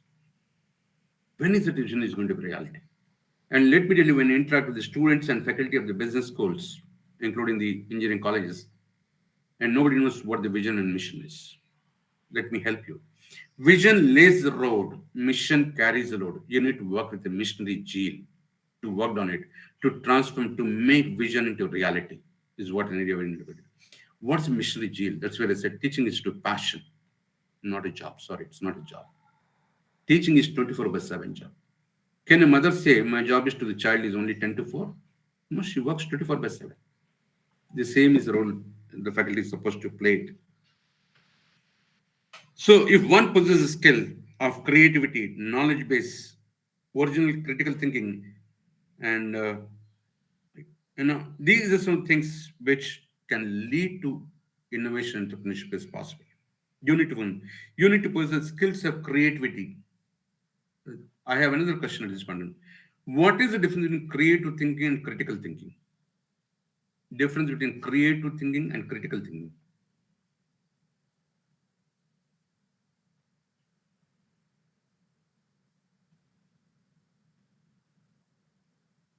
The answer is simple. Creative thinking is divergence and critical thinking is convergence. Creative thinking is divergence and critical thinking is. Let me give an example for this. Let's say students were asking for the permission to host the annual fest. This is one of the most sought after by the students. Finally, the director of the institution gave the clearance. Yes, you can go ahead, and so on, so dates and so on. Now, the students will come and announce in the classroom, yes, the director has given permission, now can go ahead and host the event. A lot of discussions happens. People will come with a lot of ideas. Let us start listing out on the blackboard the ideas what's coming up. At the end of it, the team which met the director, they revealed, sorry, the time given is not 3 days, it's only 1 day. You have to start cutting down some of the things. So the same is true. Creative thing, let the ideas come in. As many ideas as possible, let come. But there are time constraints, resource constraints, infrastructural constraints. And these are the reasons you have to start and pick up the one which gives the maximum satisfaction, maximum enjoyment, maximum entertainment, maximum profit to the organization, is what you look at it. So look at creative thinking and critical thinking is very, very important. You look at it. And innovation with reference to a specific field, one can become a successful entrepreneur without a firm. Today, don't think the moment we talk about innovation, people say product. No, you can talk about process innovations, you can talk about service innovations. There's so many areas you talk about. Unfortunately, people think it's only product. No, you can look at the process innovation, service innovation also can be looked at it. And so innovation with reference to a specific field, one can become a successful entrepreneur without a firm. You need not have a firm all the time. Such persons can be termed as entrepreneurs, intrapreneur, or edupreneur, and technopreneur, and so on. All this within the organization also you can have that's called intrapreneur can happen. So can we transform these young boys and girls to be entrepreneurs for the future? Is an idea. That's what I say. Take 5 years time. I'm not saying tomorrow morning you do it. Can we transform at least 20% of students to be future entrepreneurs? If not, I don't know what is it. As faculty of B schools, what is it we are doing it? Not just teaching alone. And that's what industry is looking at. That's what the government is doing. That's what the policymakers are doing. That's what the community is doing. That's what the society is looking at it. Are we talking about it? And I'm not about invention. Invention is very difficult, but innovation is possible. Can we talk about it? And entrepreneur, the ability to bring together a team. It's very, very important to talk about innovation entrepreneurship is team performance is very, very important.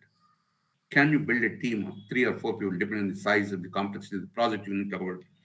It's a team which can make it happen.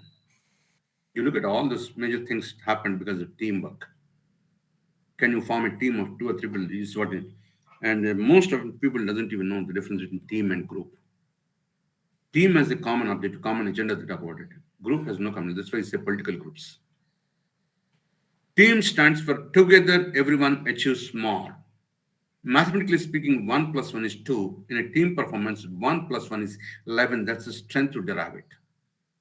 How much teamwork is happening in the B schools is not in any way to look at it. If you can bring in a team, yes, you can do wonders. Can happen. And ability to write a business plan. Can we build that ability to write a business plan? Let me tell you, while in service, I used to do in every semester, one class, I say class outside the classroom. I used to take 3 hours at a stretch and take them to the ground and give them a problem before we go out of the class and say, this is the kind of problem. And form a team of 3 or 4 students each and take them to ground, make them to sit in different places. And they're all seriously discussing, brainstorming is happening and trying to understand what the problem is, trying to build a solution. All that is happens. It's not that I just left them. I was also on the ground, going around what is happening. And what I used to do is in between, I said, one of the members from the team, please get up and go and join the other team. This fellow used to fight with him. Sir, what is this? You are taking one member. I said, this is what happens in reality. Suddenly, some fellow resigns, still the team has to continue to work on it. I'm simulating that environment. And sometimes I used to bring another member from another team and give it to these people. I said, okay, I'm giving a substitute for you. So these kind of things, small things can be tried out.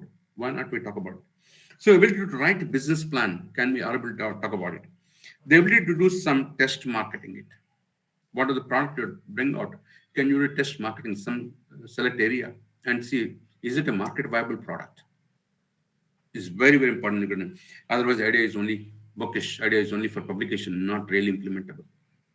There are a lot of ideas come up. There's no doubt. I'm not criticizing them. Yes, very few ideas are marketable. And those ideas are very, very important for the industry. And they would be happy to fund it is going to happen. And ascertain that the market is ready for that idea what you have it. I always encourage students to go and participate in these competitions. There are a lot of competitions happening in both business schools and technical schools. A lot of competitions happening. Go and participate in leading institutions. And can you go and compete in this?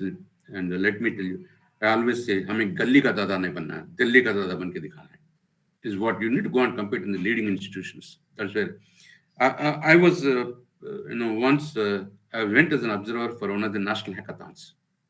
Students coming from different parts of the country, they're all participating in it. It is 72 hours non-stop. Students were just sleeping for an hour or two and come back, start working on it. The kind of enthusiasm, the kind of energy levels they had, it's amazing to see that. And that's the kind of spirit is required. Can we build that kind of spirit in these boys and girls? They come with, and final presentation when it comes, a lot of industry people are coming and sitting as judges. When they find this idea is commercially viable, immediately they're catching those students. So why not we meet over a cup of tea or dinner?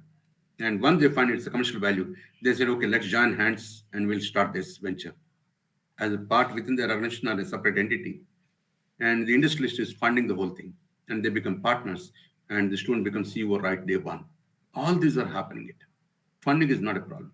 You have a brilliant idea, which is really market viable. Yes, they are available to us. So essentially, the market is ready for that idea and look at it. And ability to lead the team through the difficult initial days. Initial days is not going to be easy. Very, very difficult. Sometimes even payment of salary is very difficult. Making available the resources is very difficult. All this you need to, how best you're able to lead the team through that initial phase. Is a lot of teething troubles will come up. Now, team, we talk about team for me is you need to have technocrats, you need to entrepreneurs, you need to academics, you need to management. A combination of that is required in forming a team. Fortunately, management education allows people to come from all streams.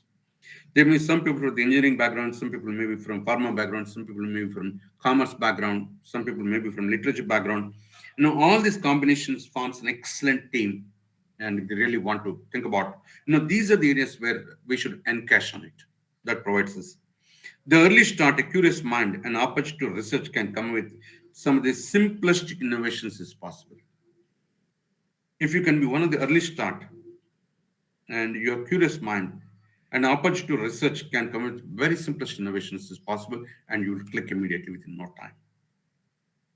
It is said in Sanskrit. Generally, we all say, dare to dream and strive to achieve for that.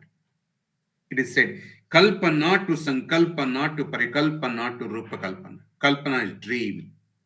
Dream big. Sankalpana, the power of determination is required. The power of determination is required.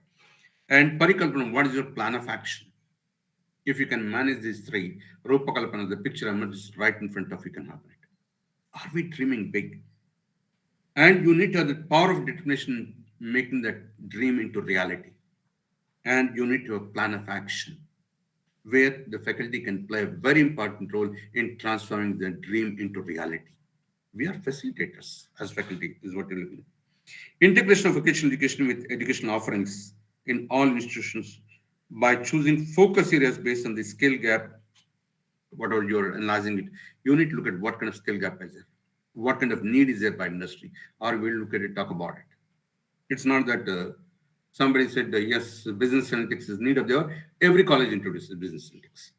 Some colleges, now it's going to be future, it's going to be everything is artificial intelligence, every college introduces. I remember 3 years back when we had discussions, I don't know, name the universities and colleges here. The university has decided to launch an undergraduate program in area of artificial intelligence. I said initially to start with, we will give only to 10 colleges this permission and observe for a year. Maybe second year we can give it to 50 colleges and third year we give it to remaining colleges. That was in principle agreed there. Later on, to my surprise, right in the first year, they gave permission to every college. I asked them why this happened. Sir, certain things are beyond our control. We can't do anything. And there are a lot of pressures are there. So we gave everybody. How can you produce overnight so many professors in the area of AI? Or how can you produce overnight professors in the area of business analytics? No, it's not possible. These are the things we want to look at. And mapping of the local opportunities will develop entrepreneurial competencies besides capacities which include. You need to map the local opportunities. There's so much opportunity, so much to be done. I don't know how many of you are aware. In Telangana, we had one person by name Mallesh. He comes from weaving community, and his family is in the weaving business. And this boy is studying school-going child. He observed his parents suffering that hand-woven mills. A lot of things has to happen. It. And he started thinking about, I must do something for this.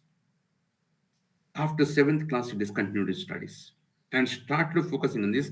How best you can convert this.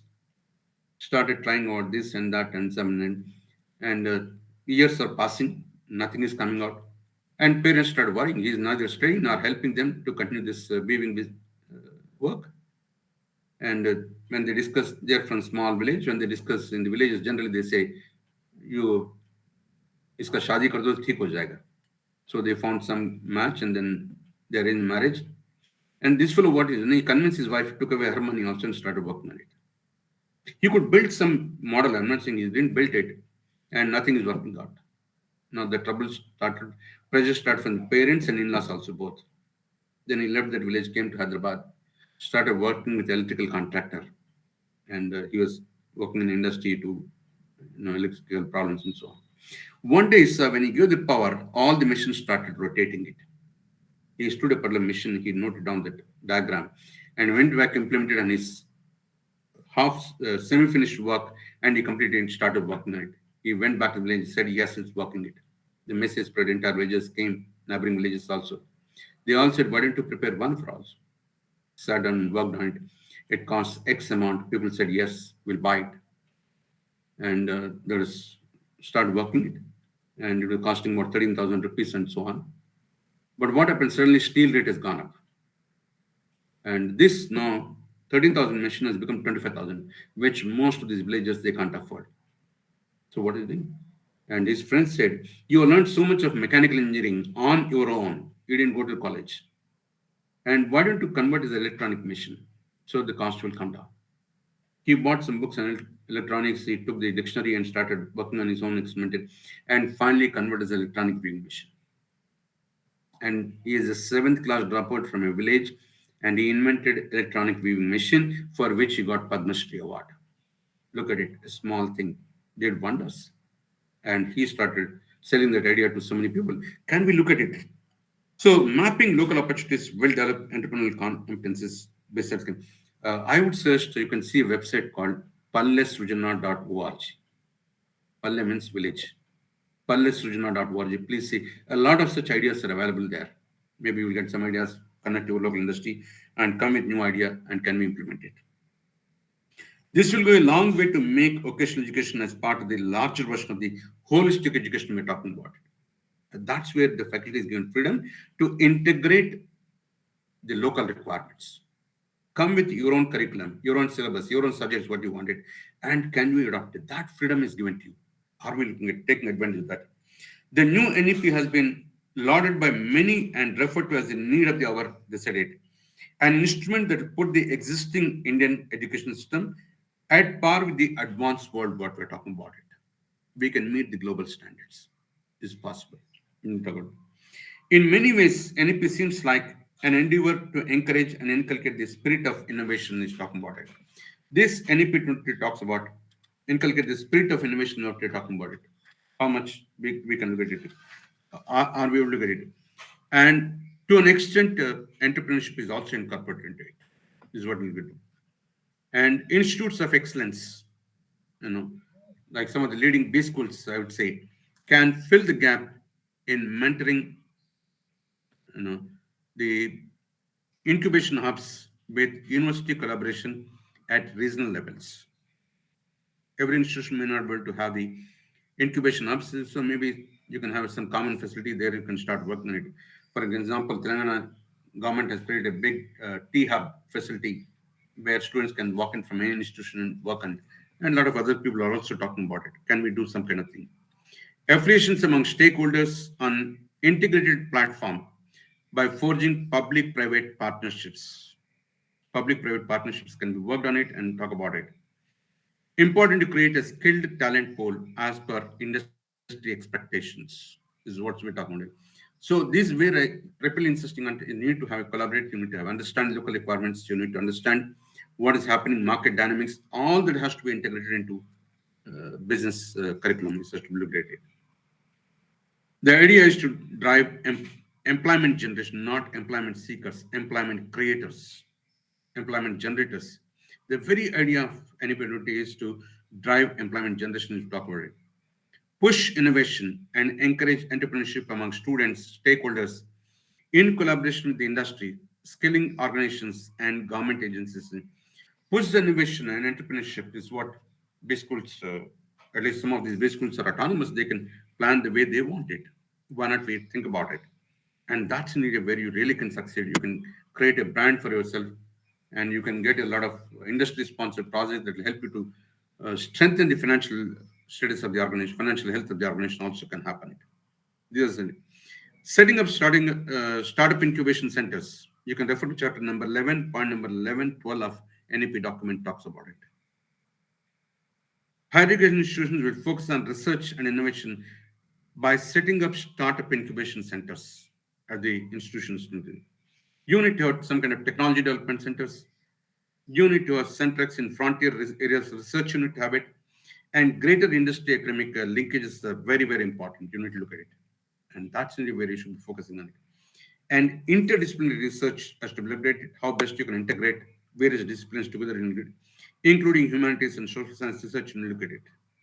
These are the areas the chapter number 11, point number 11 and 12 talks about it. How best you can integrate. You need to have technology development centers. You need to have frontier areas of research indicated, and you need to build that greater industry and academia linkages. We have been talking about industry and academia collaboration for ages. I'm not saying it's new, but not much progress has happened. Yeah, some institutions, some leading institutions have succeeded. There's no doubt about it, but most of them are lagging behind. Now, yes, we have been talking about how this NEP is going to benefit the B schools, B school students.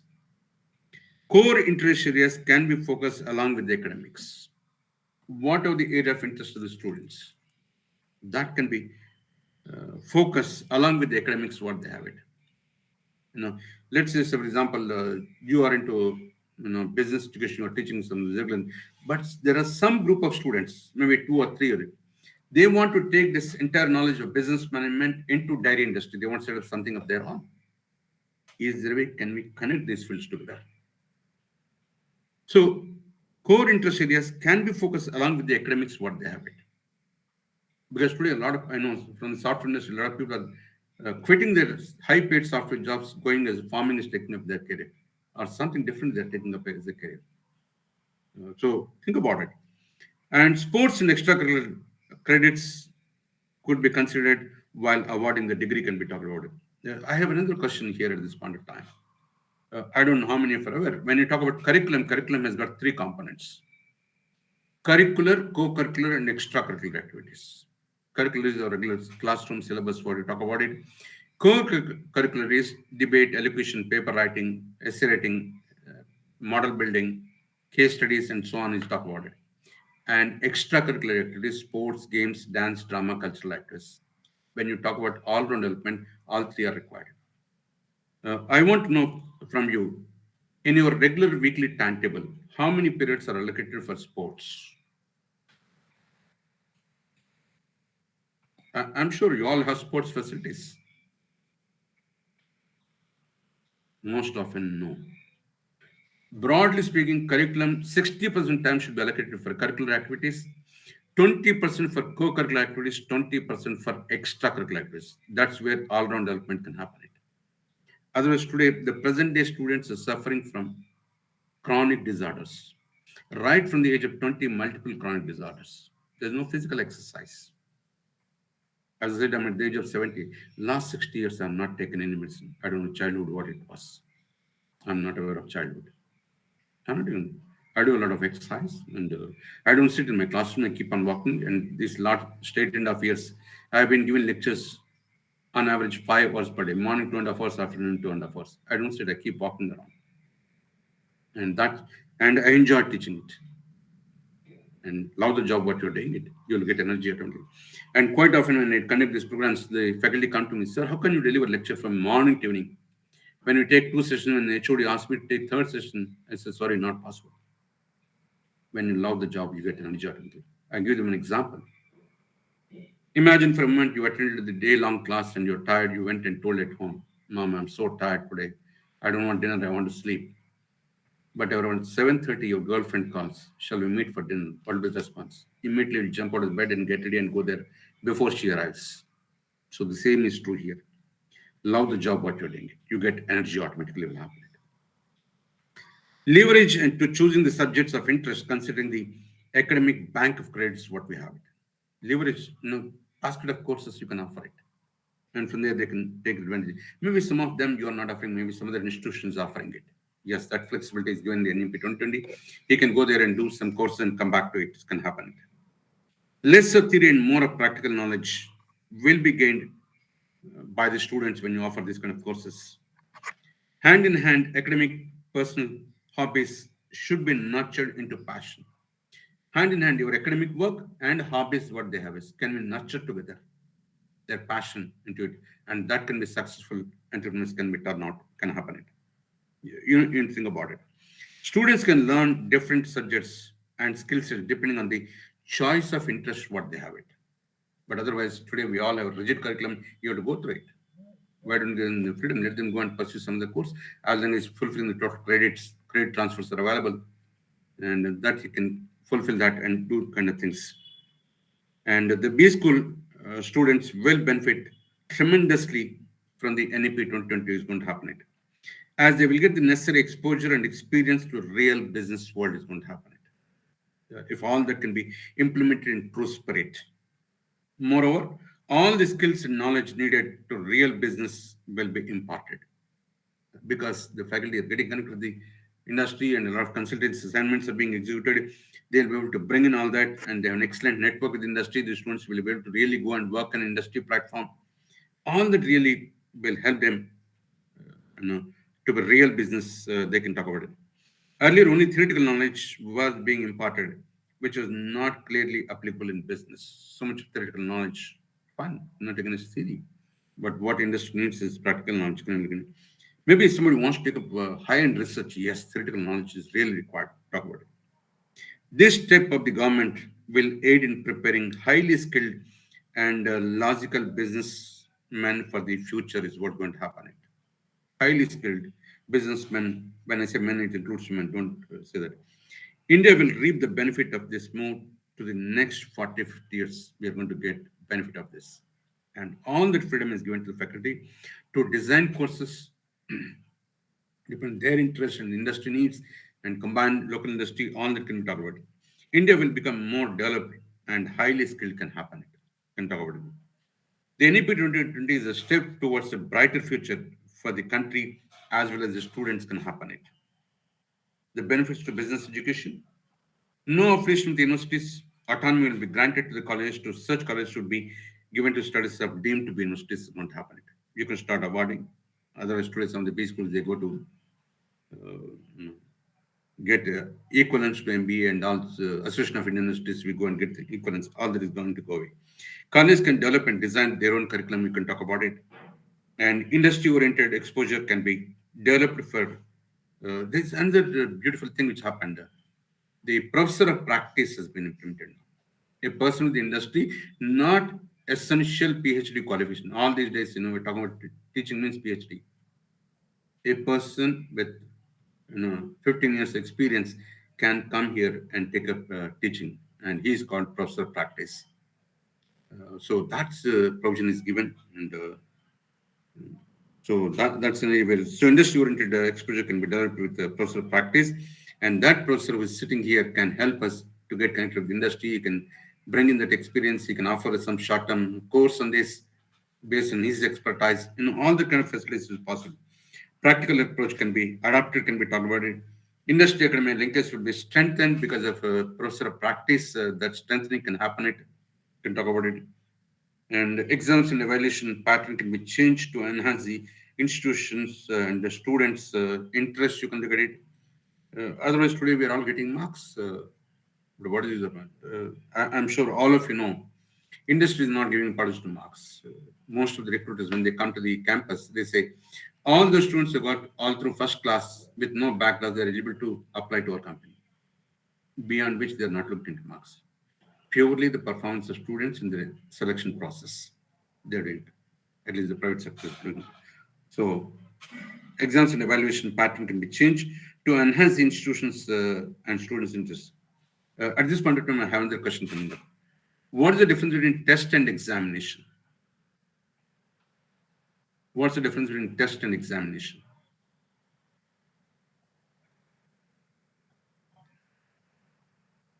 No? Okay, let me give the answer. Okay. Yeah, Shall good, I? good. Sir, please go ahead. Yeah, maybe in text, we'll be conducting lot of tests. Yes.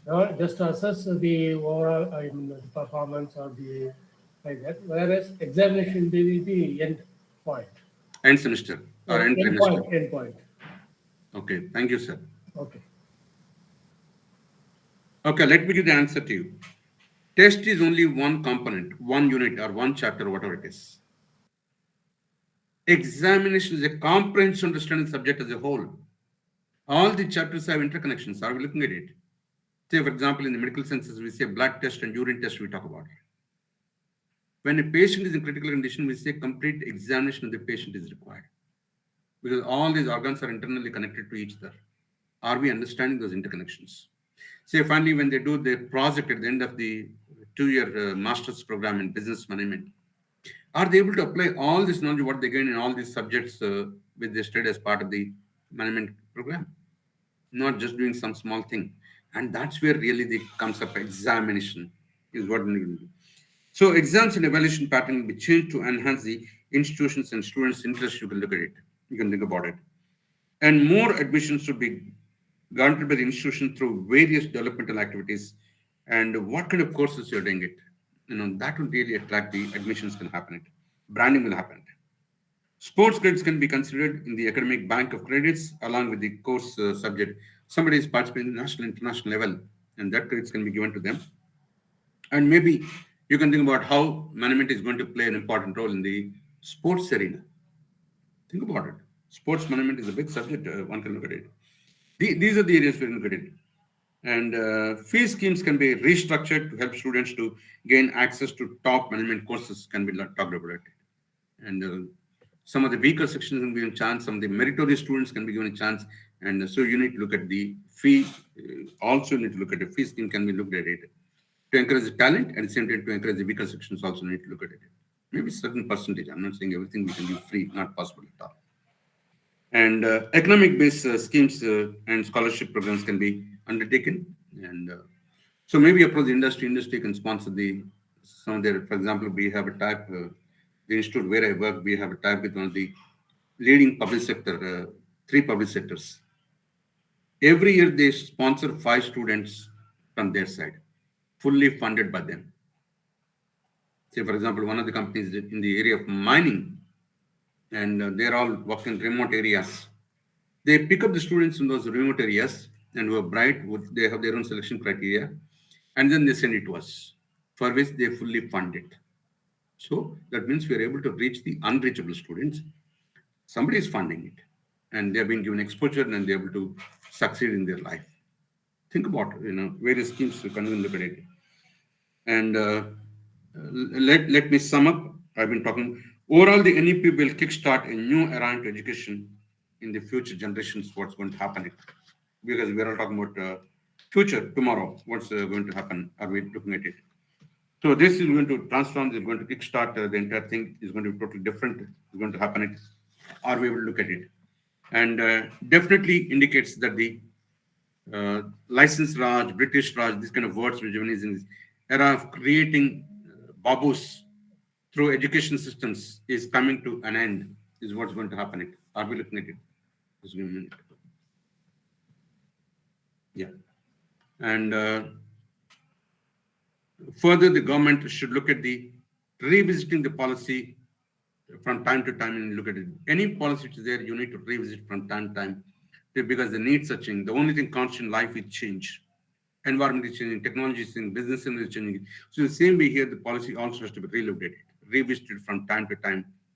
So that, like we say, Indian Constitution is a living document.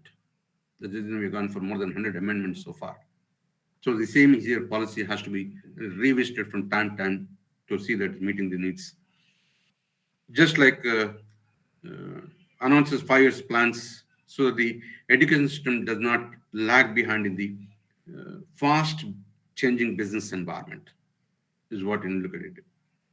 And the drafting committee of NEP 2020 has made a comprehensive attempt to design a policy that considers diverse viewpoints, global best practice in education, and field experiences and stakeholders' feedback. All this combined based on which the NEP 2020 has come up. The mission is aspirational, there's no doubt about it. But the implementation roadmap will decide if this will truly foster all inclusive education. As I said in the beginning, all policies are excellent. It is implementation will. Are we able to percolate down the policy makers' vision into reality? Is very, very important. Is what we look at it. For example, I was telling you, one university has allowed artificial intelligence program to be announced, and immediately all colleges again. I said, why not to conduct a program? Call the faculty from each college, one faculty to come here and conduct a short-term program, 15 days program in the area of AI, inviting some leading experts in that area. University has to facilitate it, not just regulate alone. Are we talking about it? Isn't it very integrated? So the implementation roadmap will in this will truly foster all inclusive education we're talking about it. That makes learners, industry, and future ready is going to happen. If we truly implement in true spirit, the policy can happen. To consider NEP offers choice, chance, and change. You have a choice of things and your chance what you want to take it and your change you can make it from time to time. But we have to wait for things to unfold and see how it goes to implement it, how it gets implemented in look at it. Poverty, marginalization, and other significant barriers should not stop the emerging and potential individual. If the path is good, let us not ask where it leads. It's really excellent policy, then why should we worry about it? If the path is beautiful, let us not ask where it leads. If the destination is beautiful, let us not ask how the path is. Keep walking on it. I repeat again. If the path is beautiful, let us not ask where it leads. If the destination is beautiful, let us not ask how the path is. And an old adage might serve as inspiration for all these stops. Rise, rise, and again until lamps becomes lines. I would quote Swami Vivekananda's quote, arise, awake, stop not till the goal is reached. We need to awaken, we need to transform, we need to bring in that change. We need to make our curriculum industry ready, and we need to see the local industries what they want. We need to establish collaborations. All this combined, can we do it? And stop not until the goal is reached. The one of the goal which I set is can we transform in the over the next 5 years 20% students rejecting campus recruitments and to move forward to set up their own businesses is an area where we need to look at it. And how long we'll keep on listening? India is a developing country, conflict transformed to developed nation. Almost 50% of the population in this country is young, youth population. Why not work for it? A new vision of India as a global leader and a new mission of continuous growth. You need to work in a continuous growth. I remember when as a dean, one of my responsibilities to faculty performance assessment is one of my responsibility. I used to tell 3 things to my faculty colleagues. My first requirement is continuous performance. My second is continuous improvement. My third requirement is continuous innovation. You need to continue whatever the level of performance you need to continue to. And show me some improvement. What is that improvement you're talking about? And can we move to innovation? Innovate or evaporate, as I'm talking about it. So a new vision of India as a global leader, a new mission of continuous growth, and look at it, an enduring passion for progress is required. We all need to look at progress. A fusion of thought and heart is required. You need to synchronize your knowledge and skill. You need to put into practice, and you need to put in your thought and you need to combined fusion of thought and heart is very, very important. The brain and heart has to work together. And let's all work together in action for universal welfare. We say, India says, Vasudhaiva Kutumbakam, entire universe is one family. Can we bring back that past glory? India is the leader of the world. And that's not very far. If we all join hands, work together, we can transform this country as a global leader. ज्ञान से बढ़कर ज्योति नहीं है. ज्ञान is very very important. ज्ञान से बढ़कर ज्योति नहीं है. न ज्ञान से बड़ा धमाका नहीं है. ज्ञान से बड़ा न शक्ति बनी है सो फार. एंड न ऊंची विजय पताका है. इसी ज्ञान के शास्त्रों से मुश्किलों की पंख कतर सकते हैं. जीवन की हर कोने को ज्ञान से जगमगा कर करना है. करो हर शिखर पर विजय. With these few words, I'd like to thank MTC Global, especially Professor Dattaji, for giving me this wonderful opportunity of sharing my little knowledge with all of you. If there are any quick questions, yes, questions or queries or concerns, whatever you have, it most welcome.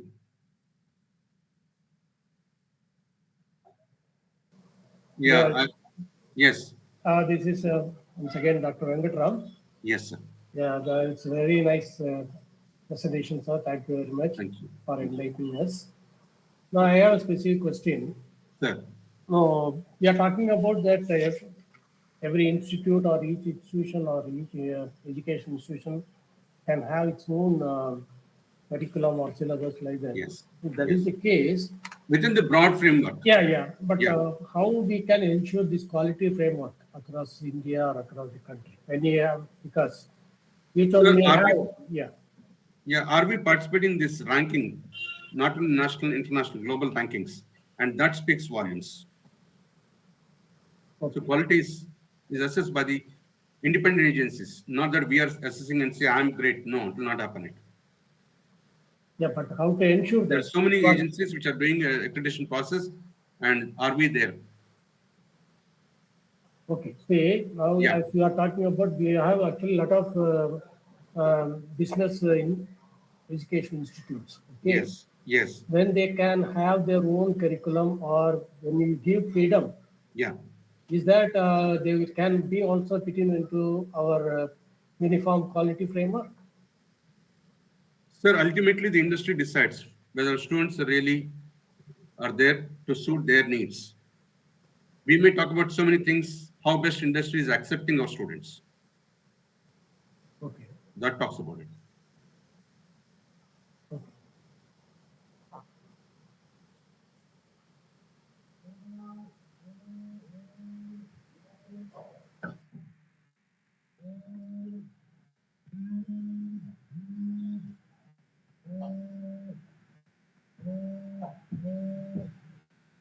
Yeah.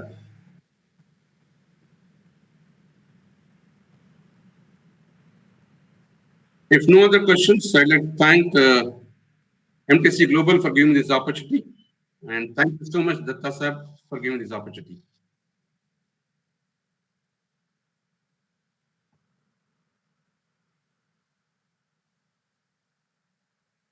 Please, please, please.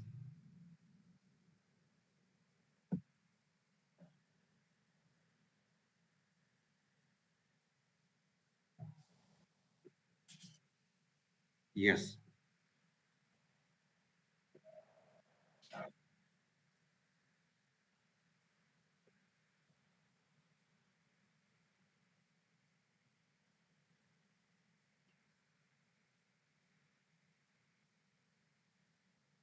yes, yes,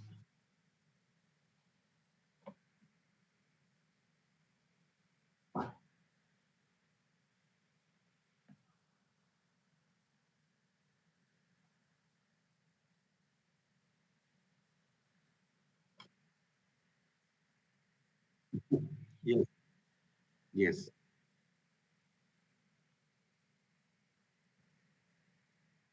yes, yes,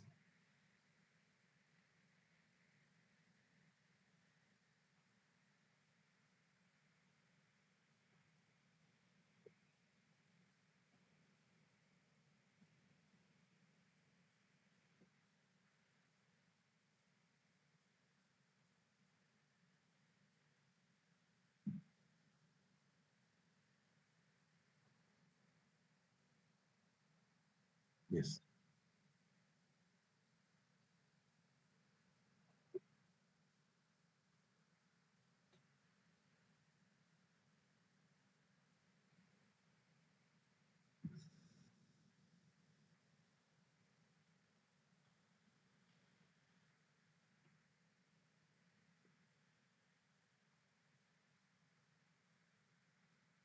Yes.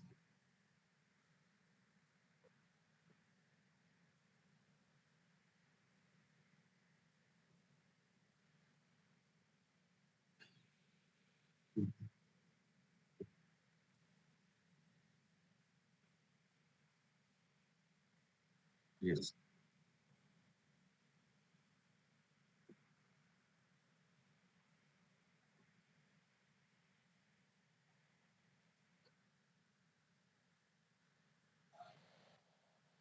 Yes. Yes.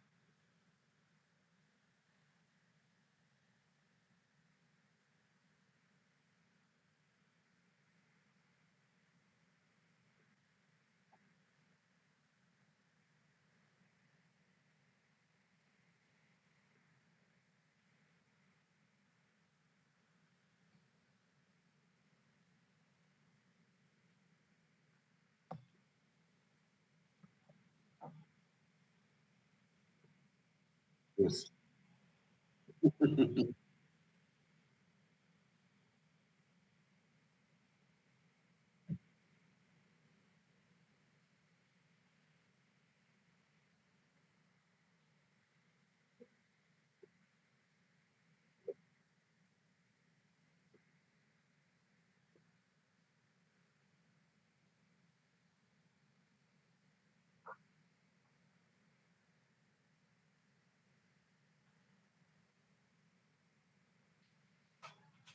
Thank you very much for the answer. Thank you very much. Thank you. Are you able to hear me? Yes. Are you able to hear me? Yes. Thank you. Thank you very much. Yeah.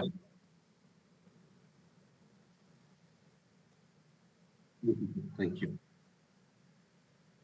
That's it.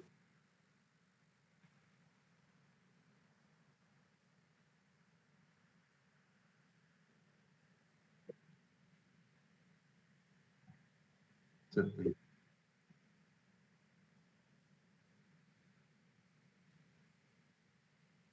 Yeah. Yes. Yes. Yes.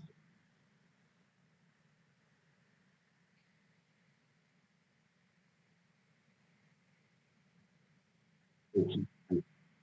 Thank you.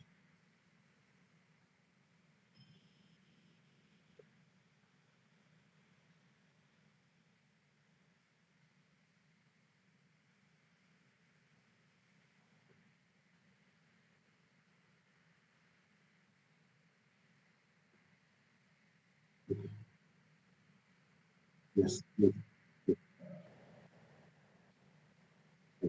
Yes. Thank, thank you. Thank you. Thank you. May God bless all of you. Bye. Thank you.